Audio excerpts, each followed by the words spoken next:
Academic and clinical background, he has authored 24 publications in reputed index journals. His primary areas of interest include critical care medicine and point-of-care ultrasound. Sir will be presenting on geriatric pharmacology, not your grandma's sedation, a witty title, but a serious topic, adapting our drugs to meet elderly physiology. Over to you, sir.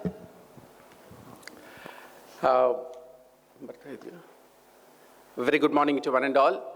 And I'm Dr. Suresh, HOD Anesthesia, Critical Care Medicine at Devarajas Medical College. I bring greetings from SGMC Kolar. At the outset, I'd like to thank the organizers for giving me this opportunity. And I thank our colleagues for a kind introduction. Good. So I'll be talking about geriatric pharmacology for the next 20-25 minutes.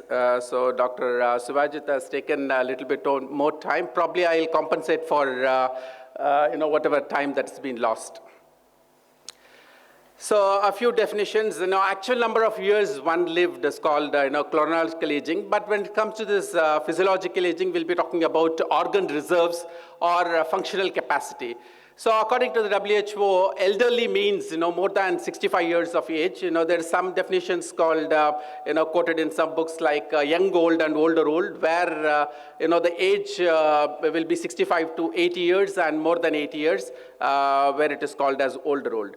So what are the principles of aging? So aging, probably what we need to understand is it will be associated with loss of functional reserve, or the organ systems will have less reserve. The important thing that we need to understand is the extent of and the onset of these changes vary from person to person. The other important aspect is the limitation of this physiological reserve will become more evident, especially when they're subjected to some kind of stress like exercise, illness, or surgery.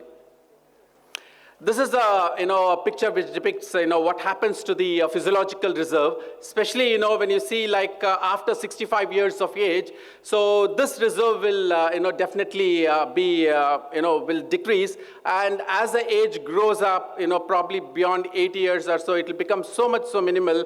So they'll have real effects when you anesthetize such patients.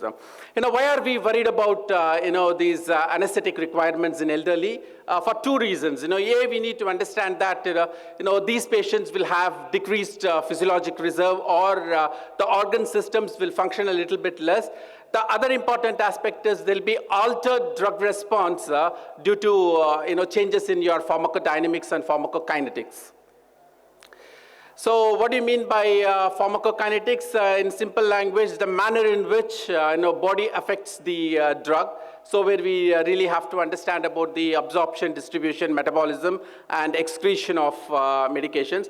A little bit of related or applied pharmacology.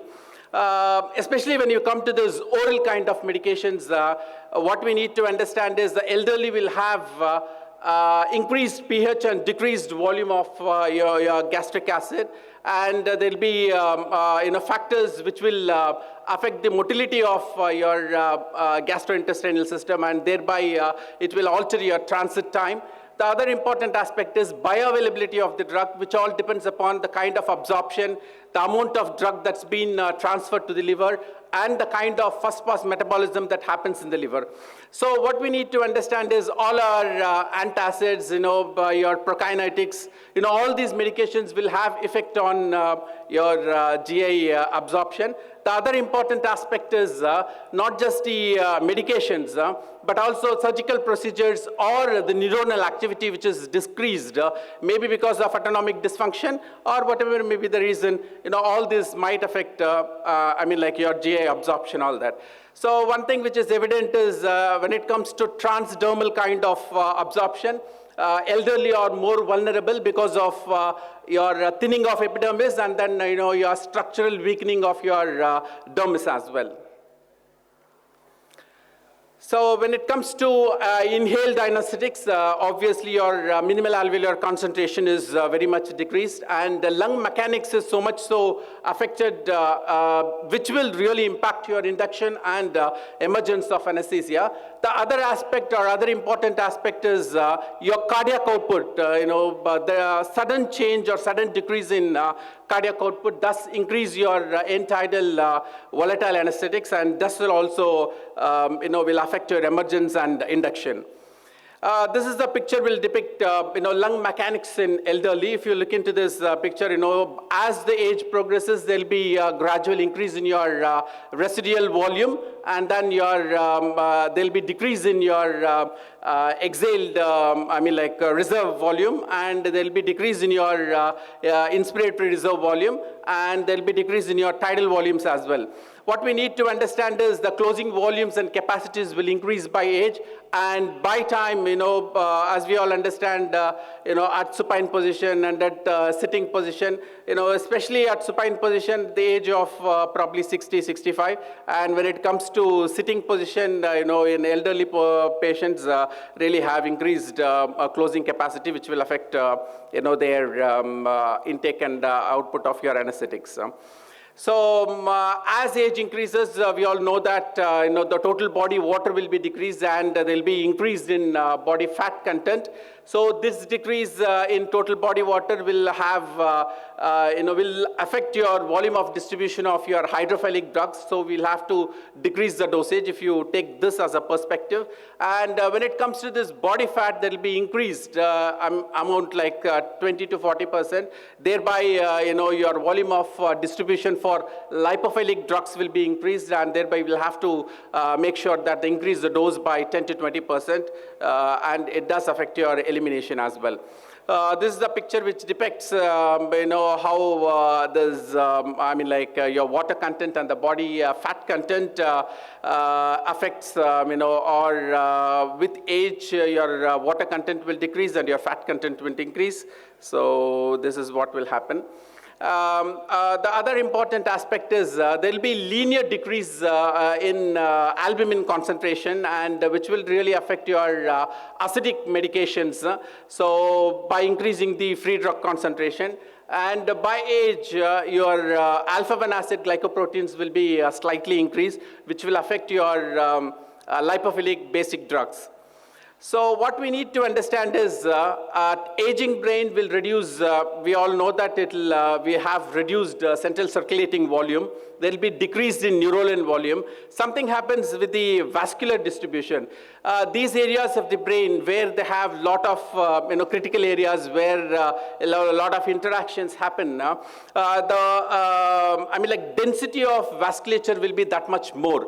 But in the elderly, this density will decrease, and also there will be a lot of vascular malformations that happens, especially in the critical areas of the brain. And not just that, it also increases the blood-brain barrier permeability. Thereby, a lot of metabolites will get into the neuronal tissue as well. So, and all these things, what happens is, there will be increased sensitivity to IV anesthetics because of this drug binding and distribution.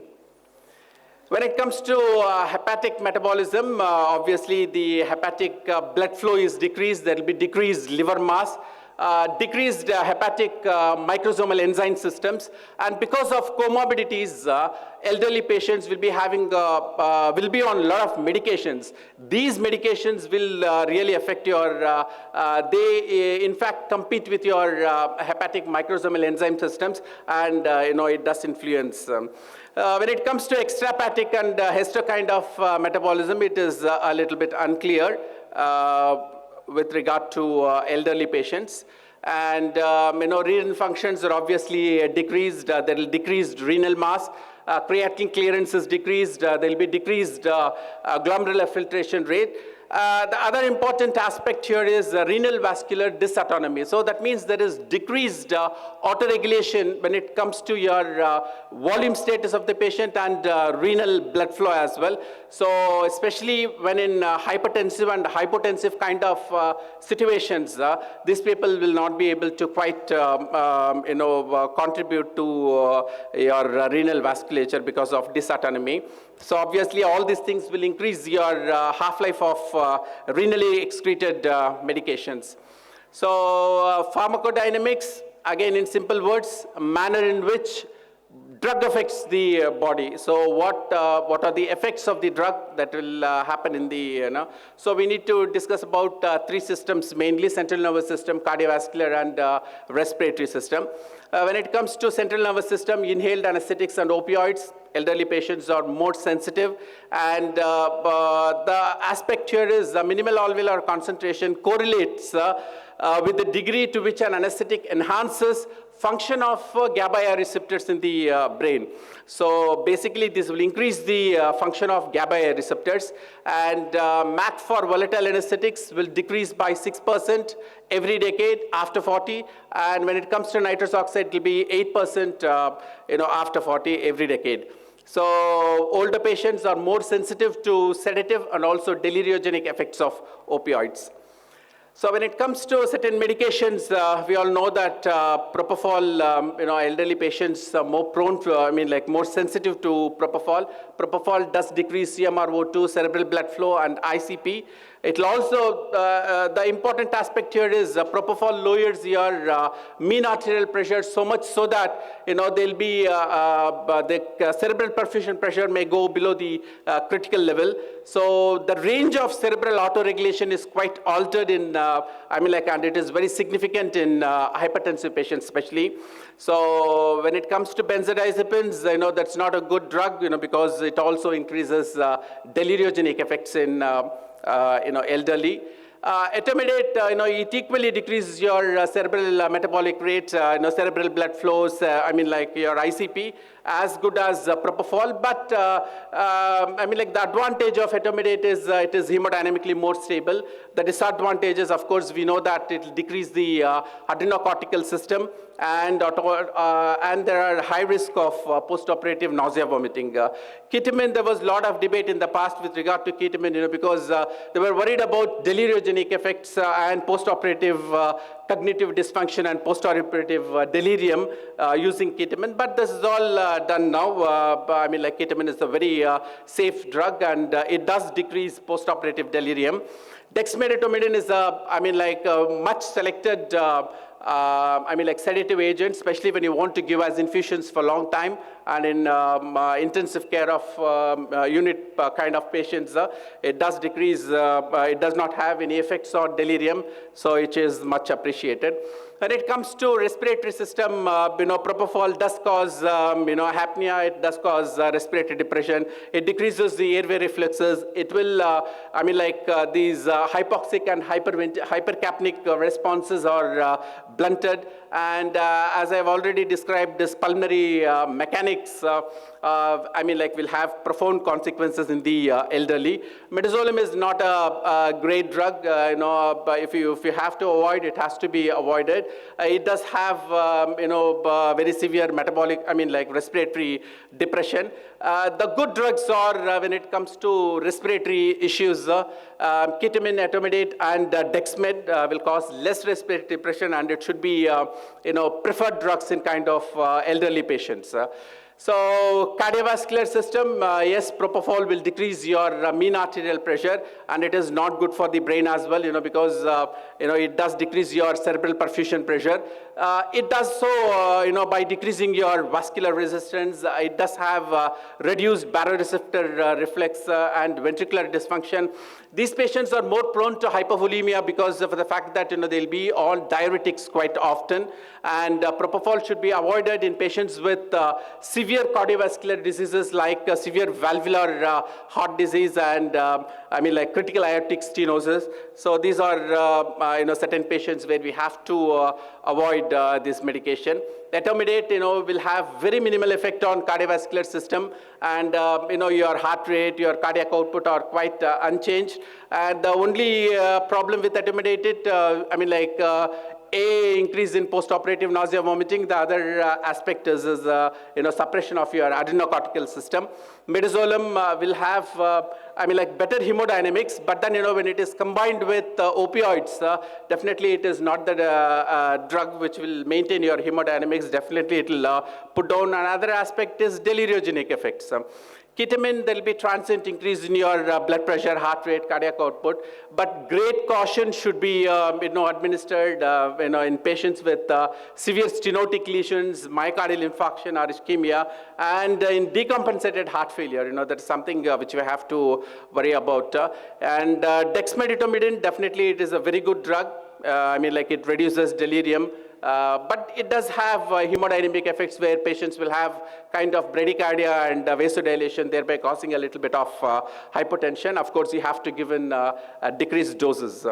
So take-home messages, I have quite a few messages. What we need to understand is when it comes to opioids, yes, of course, the patient will have a lot of respiratory depression, all that. So the longer-acting drugs like your morphine, pethidine, these things should be avoided. And, the medications with active metabolites, those things should be,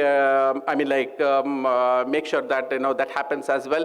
They are not just more sensitive to analgesic effect. Yes, sedative and respiratory depression effects are also more enhanced in elderly. Of course, you have to decrease your dose by 25 to 50%.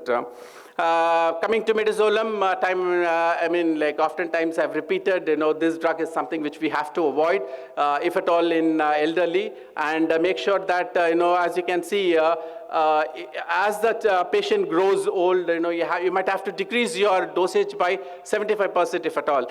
So A, better avoid if you can. And B, make sure that you have to give in very less dosage. And of course, it does have this deliriogenic effect. When it comes to etomidate, yes, you have to decrease the dose by about 50% or so. But then, it does suppress your adrenocortical system, and then it does have post-operative nausea, vomiting. Ketamine is a very good drug. Make sure that we can take out of our mind about our post-operative cognitive dysfunction and then delirium, which we were worried about in the past with regard to ketamine.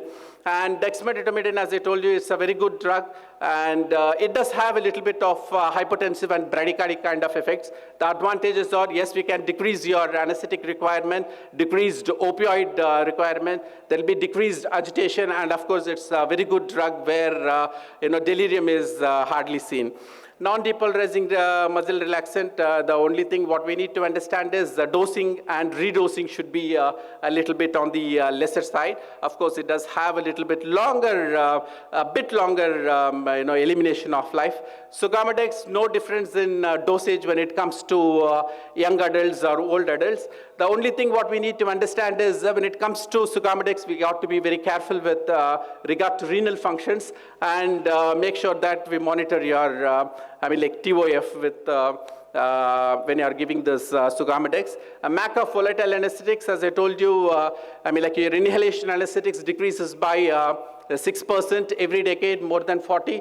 And when it comes to nitrous oxide, it decreases 8% above 40 every decade. So this is something, these are my references, and thank you so much. I'm happy to answer if you have any questions, please.